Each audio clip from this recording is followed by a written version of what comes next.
यूँ तो ज़िंदगी का हर पल खास और स्पेशल होता है। अगर किसी के लिए हम अपने आंतरिक प्रभाव जताना चाहते हैं, उसके लिए अपने एहसासों को जताकर उसे इस पृष्ठ पर उसकी अहमियत उसे दर्शाना चाहते हैं, तो ऐसे में आदमी अपने व्यस्त दिनचर्या का कुछ पल या दिन अपने उस आत्मीय के लिए खास तौर पर खर्चता है।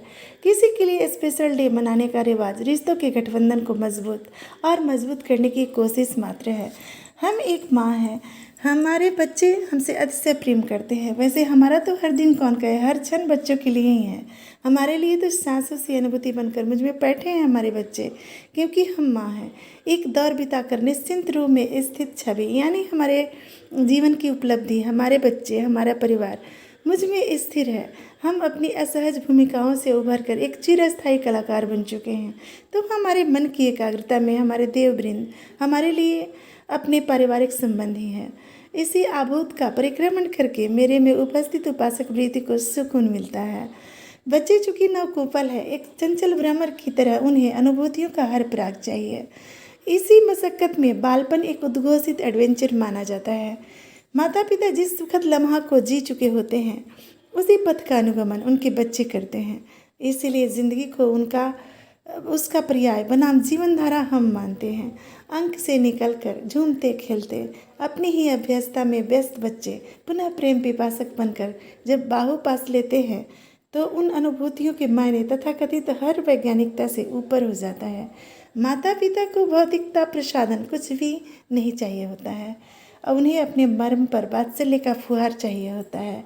तो मैं कह रही थी, मैं भी दिनचर्या के ऐसे क्षणिक पलों का अवलंबन पाकर पुनः पुनः जीवन में अस्फुट हो जाती हूँ।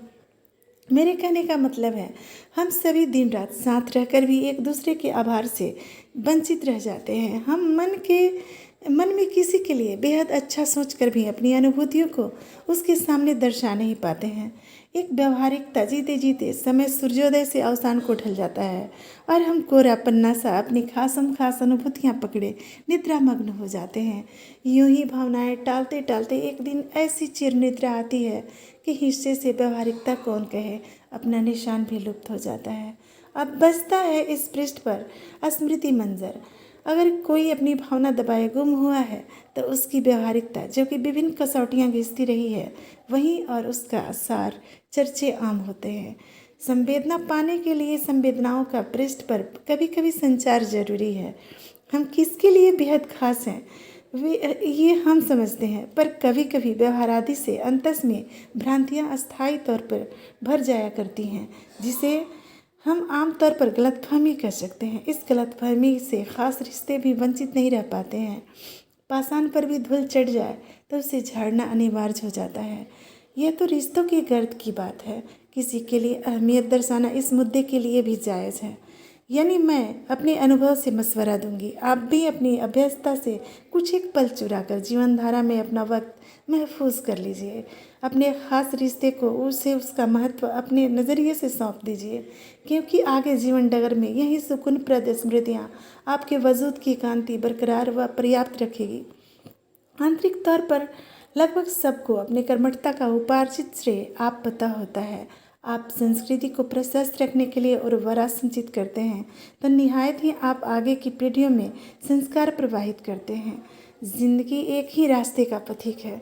जिंदगी मतलब जीवन पर्याय। किसी भी जीव में श्रेणियों का कोई भेद नहीं। जीवन धरती की भांति परिक्रमण करके भी वापस अपने अस्तित्व से ही जुड़ा रहता है। आज हम जिसे सींचते हैं, वो कल हमारी परवरिश का हिस्सा बनकर हम ही में अवशोषित हो जाता है। हम किसी के लिए अपना निजी वक्त निकाल कर किसी पर उपकार नहीं करते, बल्कि हम अपनी ही खुशियों का ब्याज पाते हैं। स्मृतियाँ बड़ी बेजोड़ होती है। जिंदगी से परे तो स्मृतियाँ सुप्त आत्मा के प्रति मात्र श्रद्धा अर्पण है, जिसे बतौर जीवनोपचार खुद की शाख सुदृढ़ करने के लिए निमित्त को भोग्य अंश या भाव पुनः पुनः विसर्जित किया जाता है। पर जिंदगी में स्मृतियाँ मुझे उससे भी ज़्यादा विशिष्ट लगती है। अभिभावक के दृष्टिकोण कहते हैं, हम माता पिता हैं। हमने प्रवस्ती देकर अपने नन्हे शावक को उसके कर्तव्य पथ पर अग्रसर किया। नन्हे चूजे को आसमान की राह दिखाई, वो समझदार होकर उड़ चले स्वाधीन विचरण को। उनकी ज़िंदगी में उसके माता पिता का कोई हस्तक्षेप नहीं। अब वो स्वयं जीवन का प्रभारी व निर्माता है। एक डाल गगनचुंबी होकर जड़ के आभार को भुलाता नहीं। रिश्तों के लिए जिंदगी की दार्शनिकता में यही स्मृतियाँ विशिष्ट है। कोई भी दिन खास इसीलिए मनाया जाता है कि रिश्तों की डोर रिश्तों से टूटे नहीं, छूटे नहीं। वैसे तो ममता और वात्सल्य का यह रिश्ता जिंदगी की वास्तुकला का एक निर्मल लिपि है, जिसे संपूर्ण विषयों का आधार कहते हैं। यह पावन वृत्ति जिसमें आनंद एक प्राकृतिक अजोर आत्मा को तृप्त करती है और मन को स्थिरता प्रदान करती है, वैसा अतिरिक्त सुख हर एक जीवन को मिलती है। माता पिता और उसके बच्चों का संबंध अलौकिक पर सार्वभौमिक है। जीवन में जिंदगी की सुचारुता इसी दहलीज यानी रिश्ते से होकर गुजरती है। इसी पावन रिश्ते की भूमिकाओं से होकर जिंदगी बतौर जिंदगी एक व्यक्तित्व प्रशस्त होता है। सबको अपने व्यस्त दिनचर्याओं से वक्त निकालकर अपने रिश्तों की महत्वपूर्णता का चिंतन करना चाहिए और उसे कैसे ताउम्र खास रखना है, इस पर गौर करना चाहिए। जिंदगी की दार्शनिकता में माता पिता के चर्चे सर्वोपरि बखाने जाते हैं। अभी 8 मई को मातृ दिवस यानी मदर्स डे बीता है। लगभग हर कोई सोशल मीडिया पर अपने अपने माताओं के तस्वीर के साथ श्रद्धा भाव प्रकट किए।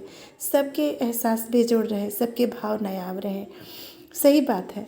जिनकी बदौलत ज़िंदगी के उसूलों का ज्ञान मिला, जिनकी बदौलत ज़िंदगी के लिए यह वजूद और एहसास मिला, जिनके मुखड़े अपने शिशु को पाकर सारे दर्द व गम भुलाकर कुसुम सा खिल उठा, जिन्हें अपने शिशु के रूप में कर्तव्य व उत्तरदायित्व एक सबल पुरुषार्थ मिला, हमको पाकर जिन्हें उनके खुद के होने का गौरव उन्हें मिला, वैसे माता पिता को कम से कम एक दिन सर्वोच्च आसन पर बिठाकर जीवन श्रेष्ठ होने का सौभाग्य सौंपना चाहिए।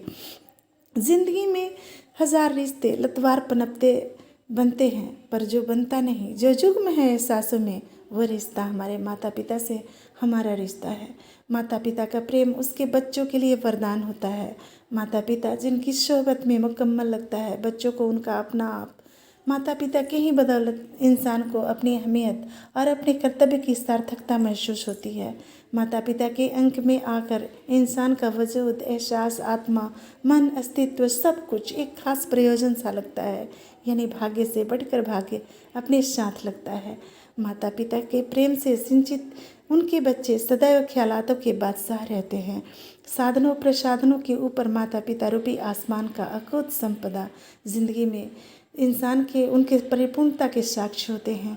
जीवन धारा में जिंदगी का अवशेष सदा पंक्तिबद्ध रहता है। माता पिता का प्रतिबिंब उनके ही भावना के स्वरूप में सदैव विद्यमान रहता है। जिंदगी के रंगमंच पर मैं जिनकी बदौलत अपने अस्तित्व को प्रबल कवच महसूस करती हूँ, मैं अपने हिस्से का स्नेह और अतिरिक्त वात्सल्य की उपलब्धि पाकर खुद में जगदम्बा का आंशिक रूप महसूस करती हूँ। दरअसल मैं अपने बच्चों को पाकर तमाम तर बच्चों के लिए ममता व करुणा सा द्रवित स्पंदन आप में पाई हूँ। मैं इस पृष्ठ पर आनंद का एक पंक्ति यानी ममता विशिष्ट से परिपूर्ण होकर आनंद का एक और अंक प्रेम की फुहार बनकर आज वात्सल्य सींच रही हूँ। अनुभूतियों से अनुभूतियाँ सीख कर एक उद्यान को उसका स्वरूप गढ़ रही हूँ। एक माँ बनकर इस अलौकिक प्रेम को पाकर खुद को सौभाग्यशाली मानती हूँ। आज मैं एक माता के रूप में मातृत्व के आधार को नमन करती हूँ। ईश्वर के साकार अनुभूतियों को मैं अपने माता पिता के स्वरूप में महसूस करते हुए एक बेहद खास कविता आपको सुनाती हूँ। शीर्षक है गर्भ समंदर। गर्भ समंदर खारे जल का पानी है, सैया बनाकर लिटा उदर में वो शिशु हरि विष्णु अनंत ज्ञानी है। गर्भ समंदर खारे जल का पानी है, नाभि का ढोर निकला भ्रमण को, संवेदना सार ग्रहण को, खिले कमल की भावना पर आरूढ़ मोह ब्रह्मा अग्रगामी है। गर्भ समंदर खारे जल का पानी है, अदृश्य काल वक्त राह पर प्रकृति संजीवनी सांस बन, जीवन की डोरी संभाले निरंतर गति, संपूर्ण जगत शिवदानी है। गर्भ समंदर खारे जल का पानी है, सृजन का भार हाथों में लेकर, ममता तृप्ति हृदय मर्म लेकर, पालन पोषण भार संवहन कर, त्याग ममता की क्षमता लिए औरत ही भवानी है। गर्भ समंदर खारे जल का पानी है, दिन रात का चक्र पहिए का, सप्ताह का अंतर 7 घोड़ों का, खंडित प्रहर पर आसन डालकर सृजन का आशय सदाभार साग्रह कर, समय नापती माता ही जगदात्री है। शायद जीवन ही अनंत सूत्र की आत्म संस्करण निशानी है। गर्भ समंदर खारे जल का पानी है। मोह का चाकर स्वयं जीवन नागर, प्रकृति से प्रवृत्त जोड़कर रहस्य और पर्दा स्वयं लेकर, उपकरण वक्त के समन्वय सार कर बना अनंत प्रायोजित दृश्य प्रकरण सार व्याख्यायनी है। जीवन धारा अविचल पथ है, वक्त और जीवन की अपनी सी कहानी है। गर्भ समंदर खारे जल का पानी है। Thank you.